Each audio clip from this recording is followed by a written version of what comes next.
একটি নগরে দুই ভাই, রাজু আর দীপু। নগরের গ্যারেজে মেকানিক্যালের কাজ করত। দুজন খুব পরিশ্রমী ছিল। একদিন গ্যারেজে কাজ করতে করতে রাজু ভাবছিল, যদি আমরা এমনিভাবে কাজ করতে থাকি তাহলে একদিন আমরা নিজেদের একটা গ্যারেজ খুলব, আর তারপর তাড়াতাড়ি দ্বিতীয়টা, তারপর তৃতীয়টা, আর তাড়াতাড়ি প্রত্যেক শহরে আমাদের একটা গ্যারেজ হবে। এটা বলার পর রাজু আর দীপু দুজন নিজেদের কাজ বন্ধ করে হাসি মুখে ওপরের দিকে তাকাতে তাকাতে নিজেদের ভাবনার মধ্যে ডুবে গেল। স্বপ্নে রাজু আর দীপু তাদের নতুন গ্যারেজের উদ্বোধনের ফিতে কাটছিল। তখনই পিছন থেকে তাদের পেটে কেউ ধাক্কা দিল, আর দুজনেই ঘামড়ে স্বপ্ন থেকে বাইরে এলো। রাজুর পাশে তার গ্যারেজের মালিক, ধূসর শার্ট, কালো প্যান্ট, গুছোনো চুল আর চোখে চশমা পরা। সে তাদের দুজনের ওপর একদমই খুশি ছিল না। ওই গাড়িটা, তোমরা সেটা ঠিক করেছিলে? ক্রেতার ফোন এসেছিল, তাদের গাড়ি থেকে ধোঁয়া বেরোচ্ছে আর রাস্তায় বন্ধ হয়ে গেছে। 1 মাসে এটা তোমাদের 8ম অভিযোগ। আমি তোমাদের দুজনকে এক্ষুনি কাজ থেকে বরখাস্ত করছি। বেরিয়ে যাও আমার গ্যারেজ থেকে। না, কিন্তু এটাও তো হতে পারে যে তার গাড়িটাই খারাপ ছিল। আমরা তো ঠিক কাজই করেছিলাম। খারাপ গাড়ি ঠিক করা আমাদের কাজ।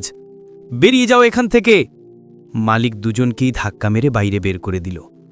রাজু আর দীপু তাদের ছোট ঘরের বিছানায় ছিল। সামনের দেওয়ালে বিষ্ণু ভগবানের ছবি টাঙানো ছিল। দীপু রাজুকে বলল, ভাই, আমরা সব জায়গায় মন দিয়ে কাজ করি, তবু আমাদের সব জায়গা থেকে বের করে দেওয়া হয়। কেউ আমাদের কদরই করে না। হ্যাঁ ভাই, কেউ আমাদের কদর করে না। চল অন্য কোথাও যাই, সেখানে হয়তো আমাদের ভাগ্য খুলবে। ভাই, কিন্তু আমরা সেখানে কি করব? মনে আছে মা বলতো যে ভগবানের নাম নিলে সব কিছু পাওয়া যায়?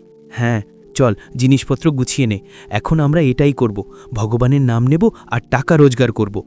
সেটা কিভাবে? আরে আমরা বাবা হব আর লোকেদের জ্ঞান দেব আর তার থেকে টাকা নিব। সেটা তো ঠিক আছে, কিন্তু তুমি লোকেদের কি জ্ঞান দেবে? আরে সেটাই যা মা আমাদের দিত। তুই বেশি প্রশ্ন করিস না, জিনিসপত্র গুছিয়ে নে। আমরা রাজা সূর্যদেবের চম্পকনগরে যাচ্ছি। চম্পকনগরে রাজু আর দীপু, তাদের পরনে গেরুয়া ধুতি, বিশাল লম্বা কাঁধ পর্যন্ত চুল, গলায় রুদ্রাক্ষের নালা, পায়ে খড়ম, কাঁধে ঝোলানো ছেঁড়া ময়লা পুটলি, হাতেও রুদ্রাক্ষের মালা, এক বিশাল বট গাছের নিচে বানানো চবুতরার সামনে। এটা রাজা সূর্যদেবের চম্পকনগর। আমরা এখান থেকেই শুরু করব। বোকা, শোন, আজ থেকে তোর নাম দীপু নয়, দীপেশ্বর, বুঝলি? আর আমি একজন সিদ্ধ যোগী। আমি এখানে বসি আর ধ্যান করি। তুই এখন গ্রামে গিয়ে এই খবর ছড়িয়ে দে যে একজন সিদ্ধ যোগী এসেছেন, যিনি সব সমস্যার সমাধান দেন। ঠিক আছে, যা। ভাই, আমাদের সিদ্ধ বাবা জির জন্য কিছু দান দাও। এ কোন বাবা আর কোথায় আছেন? ইনি সিদ্ধ বাবা, তার কাছে সব সমস্যার সমাধান আছে। নগরের বাড়িতে যে বড় বটগাছটা আছে না, সেখানে উনি আছেন। যদি তোমাদের কোনো সমস্যা থাকে তাহলে ওনার সাথে গিয়ে দেখা করো, তিনি তোমাদের সমাধান অবশ্যই বলবেন। কিন্তু হ্যাঁ, দানের জন্য কিছু নিয়ে যেও। হ্যাঁ, আমি অবশ্যই আসছি। আর তাদেরও বলে দাও, গোটা নগরের মঙ্গল হবে। দীপু চলে গেল। রাজু গাছের নিচে ধ্যানে বসেছিল, আর দীপু থলেতে জিনিসপত্র নিয়ে তার কাছে গেল। আমি নগরে খবর ছড়িয়ে দিয়েছি, তাড়াতাড়ি লোক এখানে আসবে, তুমি তৈরি থেকো। আমি তো কবে থেকেই তৈরি আছি, দেখি কি হয়। রাজু আবার ধ্যানে বসে গেল। তখনই নগরের লোক সেখানে আসতে লাগলো, আর হাত জোড় করে নিচে বসল। বাবা, আমাদের কাজ চলছে না, কৃপা করুন। এখন যা দান করার জন্য এনেছো বাবার চরণে রেখে দাও, আর বাবার থেকে গুরুমন্ত্র নাও। দোকানদার রাজুর কাছে টাকা রাখল আর হাত জোড় করে দাঁড়িয়ে গেল। রাজু ইশারা করে দোকানদারকে তার কাছে ডাকল আর তার কানে বলল, শ্রীরাম। প্রত্যেক বিক্রির সময় মনে মনে এই নামটা জপ করো, বিক্রি বেড়ে যাবে। মনে রেখো, নিজের এই মন্ত্র কাউকে বলো না, নিজের স্ত্রীকেও না। যেভাবে আপনার আদেশ বাবাজি। মহারাজ, আপনি রাজকুমারীর জন্য একজন যোগ্য বর খুঁজছিলেন। আমাদের গ্রামে একজন সিদ্ধ যোগী এসেছেন, যিনি তেজস্বী আর রাজকুমারীর জন্য একদমই শ্রেষ্ঠ। গুরুদেব, আমার আপনার পছন্দের ওপর পুরোপুরি বিশ্বাস আছে। যদি আপনি শুনেছেন তাহলে তিনি রাজকুমারীর জন্য অবশ্যই উত্তম হবেন। সোনা জহরও তার অনেক উপহার আনো। আমরা এক্ষুনি সেই মহান যোগীর কাছে যাব আর তাকে রাজকুমারীর সাথে বিবাহ করার জন্য অনুরোধ করব। ওহে তপস্বী, আমি আপনার সম্পর্কে যা শুনেছিলাম আপনি ততটাই তেজস্বী। আমার এই অনুরোধ গ্রহণ করুন। রাজু ধ্যান থেকে চোখ খুলে রাজার দিকে দেখল। হ্যাঁ মহারাজ। কি বলছেন? আপনার কি সমস্যা হয়েছে?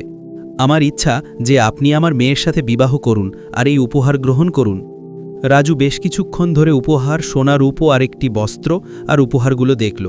তারপর রাজার দিকে ফিরে বলল, মহারাজ, আমি তো একজন সন্ন্যাসী, আমার এই সব দিয়ে কি হবে? আমাকে ক্ষমা করুন, আমি আপনার কথা রাখতে পারবো না। দীপু অবাক হয়ে রাজুকে দেখল। আমি যা শুনেছিলাম এখন তার চেয়েও মহান। আমাকে ক্ষমা করুন যদি আমি আপনার অপমান করে থাকি। আপনি যতক্ষণ এখানে থাকবেন আমি চেষ্টা করব যেন আপনার কোনো অসুবিধা না হয়। আর রাজা সূর্যদেব তাকে প্রণাম করে ফিরে গেলেন। আরে দীপু, এ কি করলি তুই? এত ভালো সুযোগ হাতছাড়া করে দিলি। আরে আমরা তো রাজত্ব করতাম। তোর কি হলো? আমি এটাই ভাবছিলাম, কিন্তু তারপর আমি ভাবলাম যে এতদিন ধরে ঈশ্বরের নাম নিতে নিতে এতটুকু তো বুঝতে পেরেছি যে ঈশ্বরের নামের অমৃতের মধ্যে এমন কি আছে যে মীরা রাজ্য ছেড়ে যোগিনী হয়েছিল, কেন সিদ্ধার্থ রাজ্য ছেড়ে সন্ন্যাসী হয়েছিল, কেন প্রহ্লাদ তার বাবার এত কষ্ট সহ্য করেছিল। আমিও রাম নামের ধন পেয়েছি, যার সামনে এই দুনিয়ার সব ধনসম্পদ তুচ্ছ। আমার এসব জানা নেই। আমরা এখানে টাকা রোজগার করতে এসেছিলাম, সাধু হতে নয়। এখন আমি চললাম, আমি একাই সব সামলে নেব। তোর যা ভালো লাগে কর, কিন্তু যদি কোনো বিপদে পড়িস তাহলে পূর্ণ শ্রদ্ধা সহকারে ঈশ্বরের নাম নিস, তোর বিপদ দূর হয়ে যাবে। তোর মাথা খারাপ হয়ে গেছে? এত সহজে বিপদ দূর হলে তো সবাই খুশি থাকতো। রাজু শুধু তাকে দেখে হাসল আর ধ্যানে বসে গেল। দীপু নিজের পুটলি তুলে গ্রামে চলে গেল। কি ভাই, কেমন চলছে? হ্যাঁ ভাই, সব ভালো আছে, আর এখন ঘরে সুখ শান্তিও আছে। এরাও বোকা হয়ে গেল। রাজু তো চালাক, সে এমন অভিনয় করল যে কেউ তাকে প্রশ্ন করতে পারল না। কিছু দান করো। এদিকে একজন দোকানদার রাজুর থলেতে চাল রাখতে গেল। তখনই দীপু, এটা কেন দিচ্ছ? এত মিষ্টি আর ফল তোমার দোকানে আছে, আর তুমি এই কাঁচা চাল দিচ্ছ? এদের থেকে কিছু দাও। 5 বার তো এসব বলিসনি। তোর কি করতে হবে না হবে সেটা বলিসনি। যত বলছি শুধু সেটাই কর। দীপু এগিয়ে গেল আর গহনার দোকানে দোকানদারকে জিজ্ঞেস করল, জহুলি, কেমন চলছে দোকানদারি? বাবা, সব ভালো চলছে। বলুন কি করব? বাবার জন্য কিছু দান দাও। এর আগে যে এরা আমার আসল পরিচয় জেনে যায়, তার আগেই এদের থেকে বড় দান নিয়ে গ্রাম থেকে বাড়ি চলে যাব। তারপর এই লোকেরা রাজুর পিছনে লাগবে, তখন সে বুঝবে। বাবার জন্য কিছু দান দাও। জহুরি টাকা বের করে দিতে লাগলো আর বলল, এ কি দিচ্ছ? বাবার কৃপাই তোমার দোকান চলছে, এত সব জহরত আছে, এর থেকে কিছু দামি জিনিস দাও। যতটা দেবে তার চেয়ে বেশি পাবে। এই বাবার কি হলো?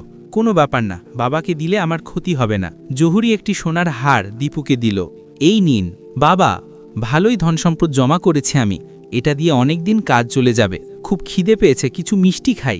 দীপু একটি গাছের নিচে বসে মিষ্টি খেতে লাগলো।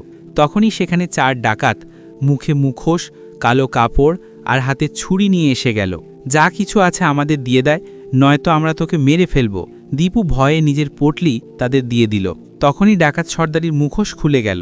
দীপু সেটা দেখে ফেলল। এবার তোকে মরতে হবে, কারণ তুই আমার মুখ দেখে ফেলেছিস।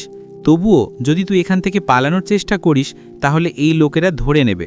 তাহলে কি করি? তখনই তার রাজুর কথা মনে এলো। যদি কোনো বিপদে পড়িস তাহলে পূর্ণ শ্রদ্ধা সহকারে ঈশ্বরের নাম নিস, তোর বিপদ দূর হয়ে যাবে। দীপু চোখ বন্ধ করে হাঁটু গেড়ে বসে বলল, ঈশ্বর আমার রক্ষা করুন, হে ঈশ্বর আমার রক্ষা করুন। ডাকাত সর্দার দীপুকে উঠিয়ে, শোন, রাজার সিপাহীরা আমরা, আর তাই তোকে ছেড়ে দিচ্ছি। যদি তুই কাউকে আমাদের সম্পর্কে বলার চেষ্টা করিস তাহলে তোকে জীবিত ছাড়ব না। ডাকাতরা পুডলি নিয়ে পালিয়ে গেল। সামনে সিপাহীদের আসতে দেখে মনে মনে বলল, হে ঈশ্বর, আমার ভুল হয়েছিল যে আমি রাজুর কথা বুঝতে পারিনি। আমি রাজুর কাছে ফিরে যাচ্ছি আর তার সাথে থেকে আপনার ধ্যানে আমার জীবন কাটাবো। আমাকে ক্ষমা করে দে রাজু, আমি ঈশ্বরের নামের মহিমা বুঝতে পারিনি, কিন্তু এখন আমি বুঝে গেছি আর তোর সাথে ঈশ্বরের নামের ধন রোজগার করতে চাই। রাজু দীপুকে গলা লাগালো।